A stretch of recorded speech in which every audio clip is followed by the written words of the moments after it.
따뜻하게 환영해 주셔서 감사합니다. 함께 기도하시고 말씀 나누겠습니다. 좋으신 예수님 은혜를 베풀어 주셔서 감사합니다. 하나님 아버지 간절히 의지합니다. 성령 하나님 충만하게 역사해 주셔서 감사합니다.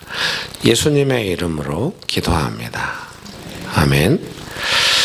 네, 오늘은 가난한 마음에 대해서 설교하고 나누려고 합니다. 아무래도 이제 제가 섬기는 교회, 명신교회에서 주일날 설교할 때는 본문 중심으로, 실력이 부족하긴 하지만 본문 중심으로 설교하려고 애를 쓰는데요. 오늘처럼 외부에 나와서 마치 그 일일 부흥회처럼 이렇게 설교하고 이럴 때는 이렇게 그렇게 하면은 다들 안 좋아하세요. 간증도 듣고 이제 이런 거 하고 하기 때문에 오늘 설교도 그렇게 하려고 합니다.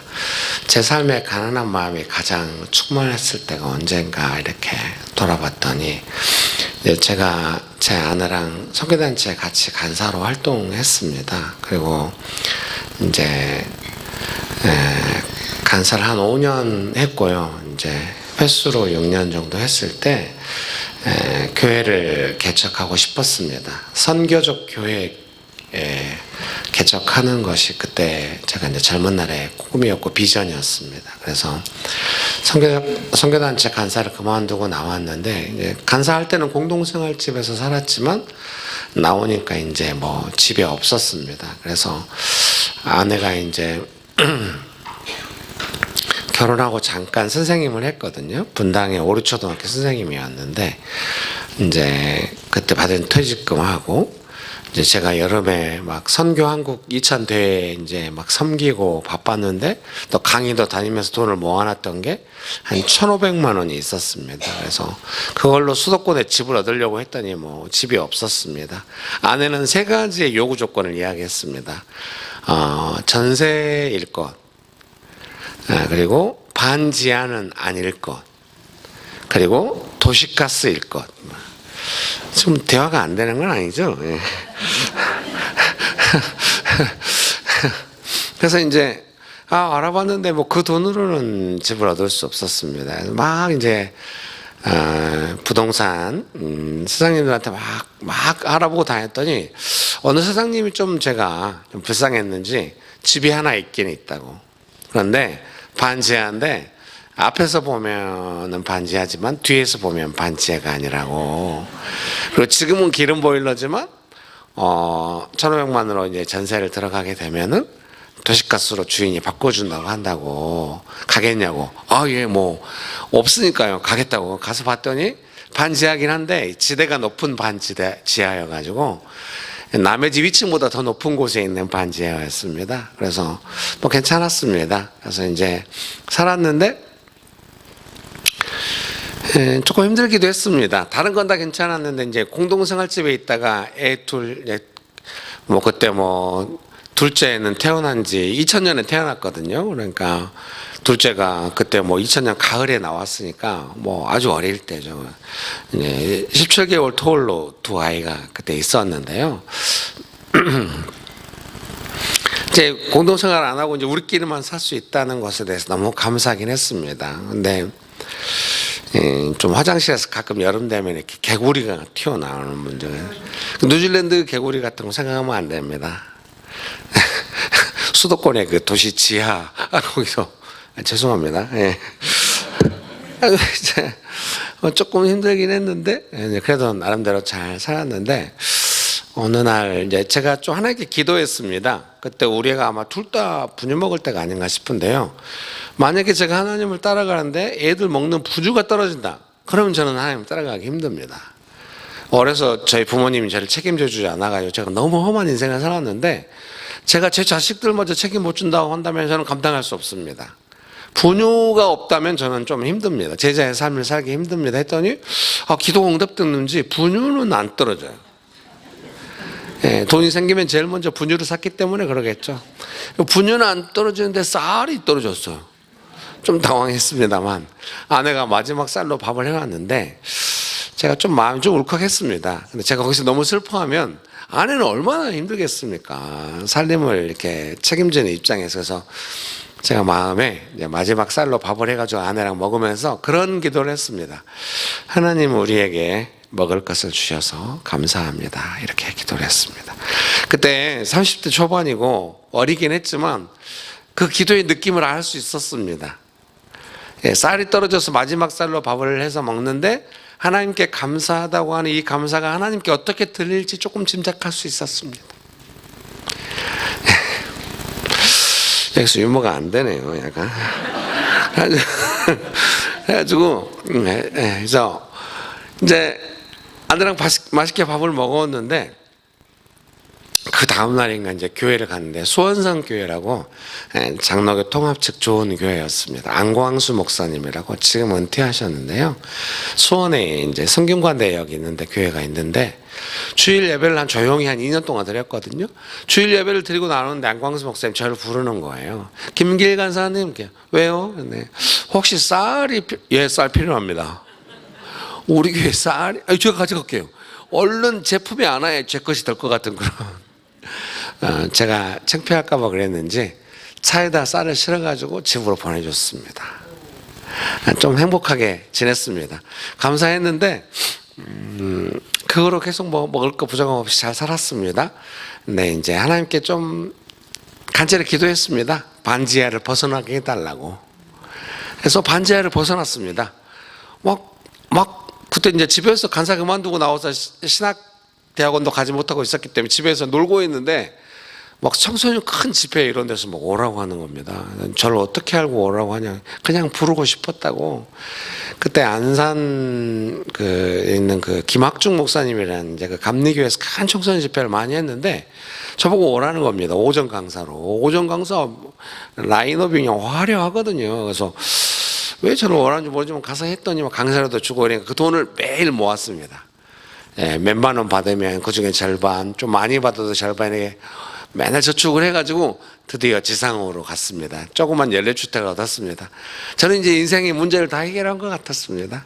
너무 행복하게 했는데 이제 두 아이를 이제 유치원에 보냈는데 우리 큰 아이가 아들인데 지금 이제 27살 되겠네요. 만으로 하면 26, 5 이렇게 될 것 같은데요. 26쯤 되겠네요. 그때 아이가 한 5살쯤 됐겠죠. 어린이집 갔는데 어린이집 선생님이 조금 검사를 해봐야 될 것 같다고. 저희는 이제 단순히 말이 늦다고 생각해요. 5살 때까지 말을 잘 못했어요. 그래서 소아과 선생님한테 계속 물어봤더니 그래도 5살 지나봐야 확실히 알 수 있다고. 의사 선생님도 각자 자기 과목이 있다는 걸 그때 잘 몰랐어요. 그래서 그때는 그런 것이 우리나라는 좀 많이 발달 안 해 있고 이래가지고 이제 소아신경정신과 가서 검사를 했더니 약간 발달이 늦다고 나온 겁니다. 이제 경계선 장애 이런 게 나온 겁니다. 그래가지고 이제 아동발달센터를 일주일에 3번씩 다녔습니다. 좀 돈이 많이 들었습니다. 그래서 저는 이제 강의를 오라고 하면 어디든지 다 갔습니다. 치료가 필요했기 때문에. 그리고 이제 아내나 아들을 맡아서 치료하고 아동발달센터 데리고 다니고 이렇게 했는데 제가 어느 날 저 멀리 부산에서 그때는 KTX가 없어가지고 무궁화 타고 막 밤차 타고 올라오거든요. 밤 마지막 차. 그러면 새벽에 이제 수원에 떨어져요. 새벽에 집에 들어갔더니 아내가 저를 보자마자 막 우는 겁니다. 그래서 제가 야 내가 멀리 가서 일하고 왔는데 보자마자 울면 어떻게 하냐. 그때 아내도 알고 있다고. 그런데 너무 참기 힘들어가지고 내가 지금 운다고. 우리 아이가 단순히 말이 늦는 게 아니라 지금 발달이 늦고 아동발달센터에서도 상당히 상황이 안 좋은 상황이라고. 잘 안 될 것 같다고. 막 이렇게 우는 거예요. 아내가 되게 강건한 사람이거든요. 한 번 결정하면 뒤를 안 돌아보는 스타일이에요. 저랑 연애한다고 집에서 쫓겨났거든요. 주민등록 말소당하고. 그래도 끝까지 저랑 결혼합니다. 한 번 한 다음에 하는 사람이에요. 근데 그때 무너졌고 우니까 엄청 무섭더라고요. 그래서 그 전부터 저는 사실 기도 열심히 하고 있었어요. 아들이 뇌가 예민하니까 잠을 잘 못 자가지고 새벽에 일어나서 혼잣말 하면서 막 돌아다니는 겁니다. 그럼 그 아들이 혼잣말하고 돌아다닐 때 그 소리에 제가 잠을 깨면은 깰 때부터 심장이 아파요. 약간 기도를 안 할 수가 없습니다. 너무 아프니까 주님 도와달라고 이렇게 기도를 하면은 항상 응답이 있어요. 네 아들은 건강하다 이런 감동이 늘 있어요. 근데 아들을 보면 안 건강해. 어느 날 제가 기도하다 하나님께 좀 여쭤봤어요. 하나님 보시기에 건강하다는 것이 제가 보기에 건강한 거 같은 뜻인가요? 막 이렇게. 하나님 보시기엔 온 세상 사람들이 다 건강한 거 아닐까요? 막 이렇게.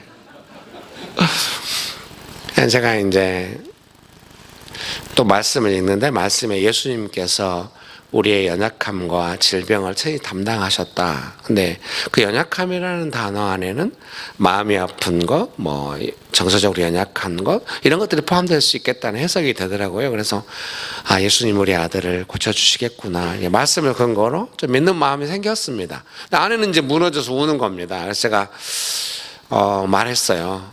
나는 예수님께 기도했고 예수님께서 우리 아들의 연약함을 담당하셨기 때문에 고쳐주시리라고 믿는다. 너도 믿어라. 그랬더니 그랬냐고. 너무 믿네.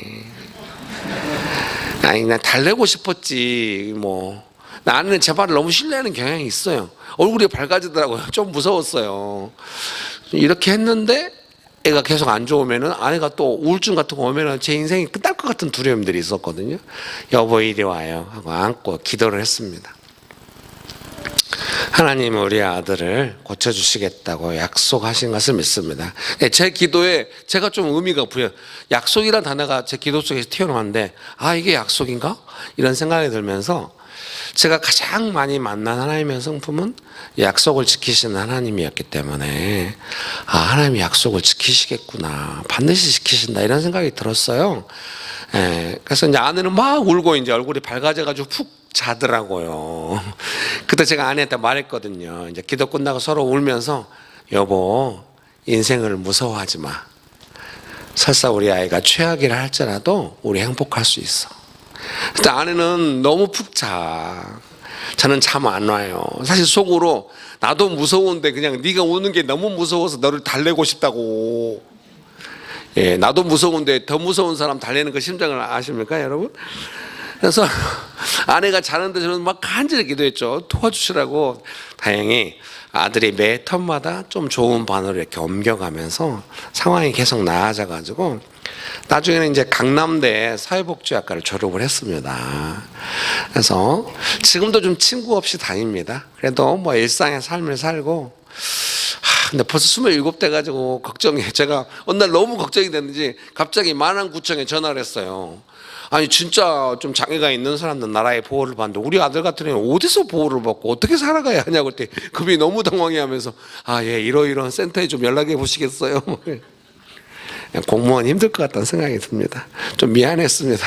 아니 뭐 어렵게 말한 거 아니라 너무 제가 마음이 슬퍼가지고 이렇게 썼는데 그렇게 해가지고 이제 아이가 잘 자랐는데요.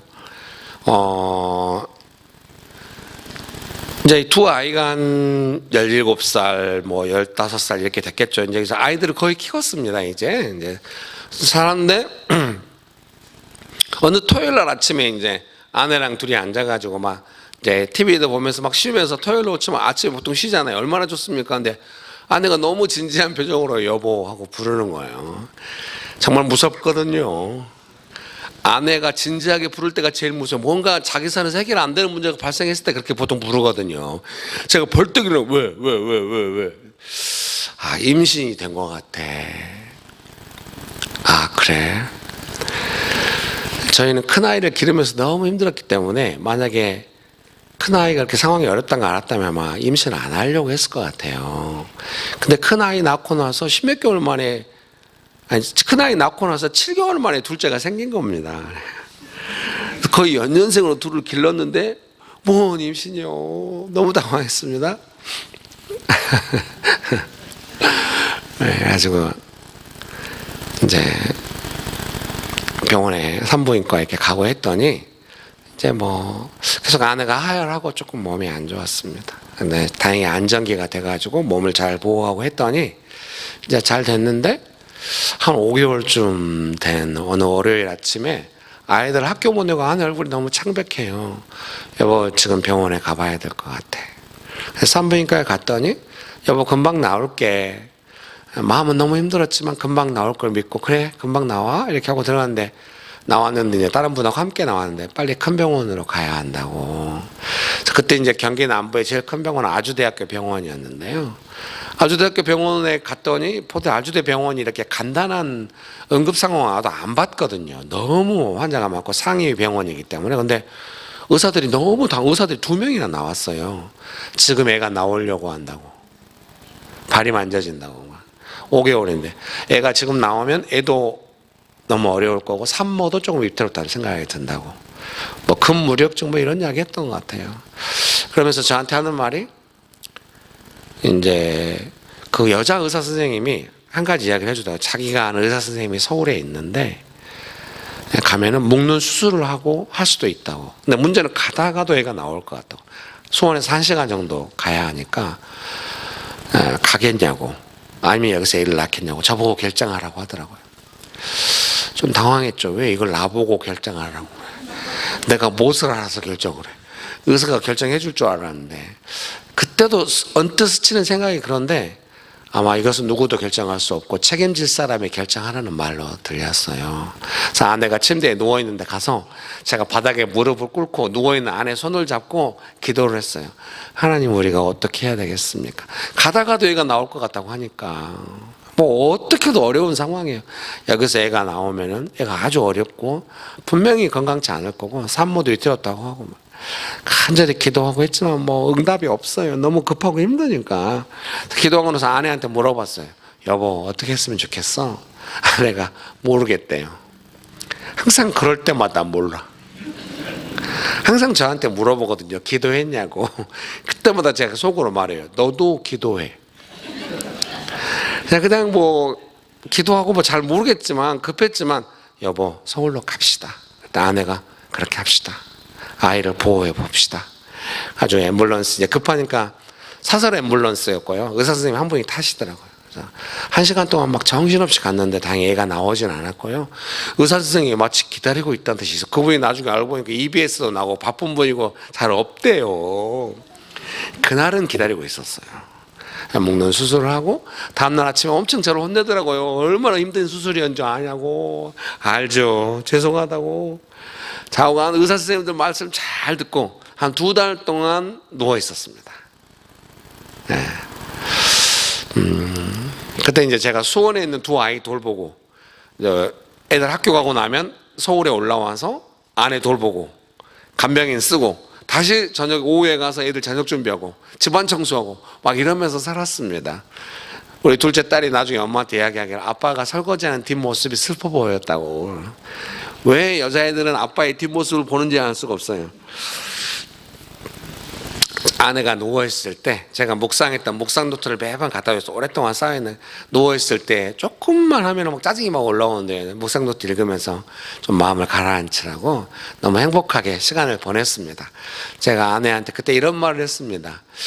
여보, 내가 예수님 믿고 예수님의 제자로 열심히 살아보려고 했더니 정말 시험 많아. 불시험이 오는구만. 당신이 나 안 만났으면 이 고생 안 할 텐데 나 만나가지고 너무 고생하는 것 같아. 여보, 미안해. 당신 잘못은 하나도 없는 것 같아. 나 만나서 그런 거야. 여보, 미안해. 그랬더니 아내가 맞다고. 그래서 아내를 위로하고 나중에 7개월 만에 아이가 나왔습니다.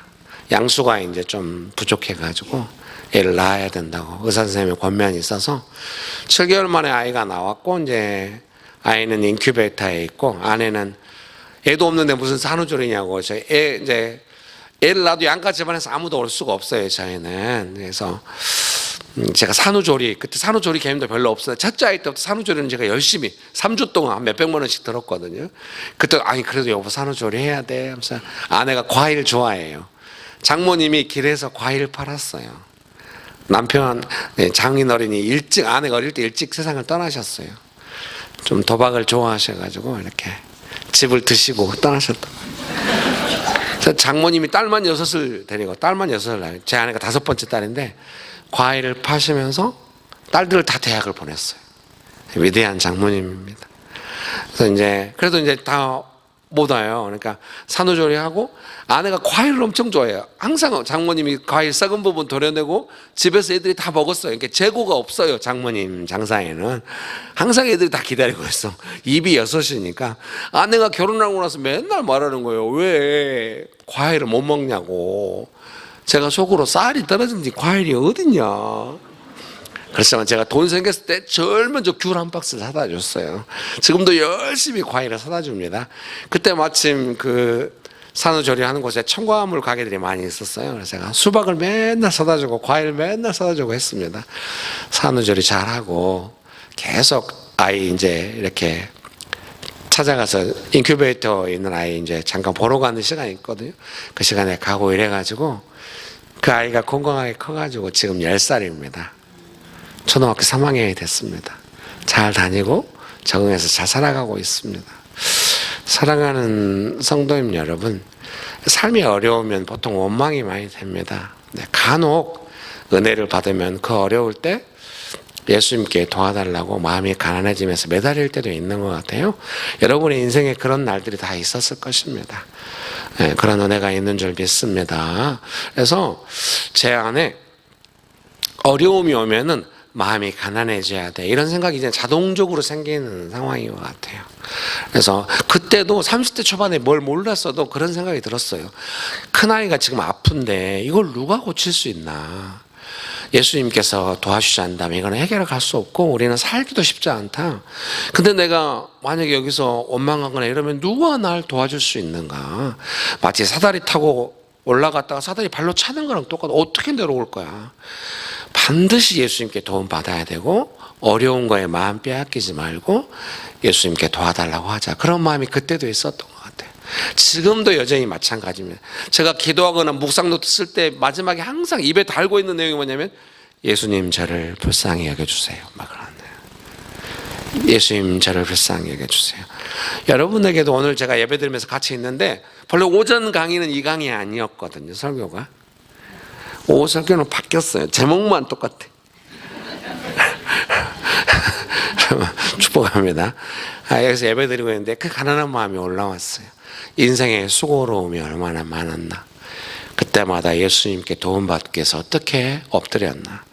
그때마다 예수님은 어떻게 나를 긍휼히 여겨주셨나. 그런 삶이 우리의 삶에 있고 예수님께서 우리를 불쌍히 여겨주시고 예수님께서 우리에게 은혜 주실 때는 우리 살아갈 수 있습니다. 당장 삶이 다 좋아지지 않아도 은혜가 있으면 살아갈 수 있고 그 은혜는 점점 우리의 삶을 회복시켜주고 아름답게 만들어 가시는 줄 믿습니다. 믿으십니까? 네, 기도하시겠습니다. 좋으신 예수님, 해밀턴 주사랑교회 사랑하는 성도님들의 한 분 한 분 삶을 위로하여 주시고 축복하여 주셔서 감사합니다. 수고로운 삶,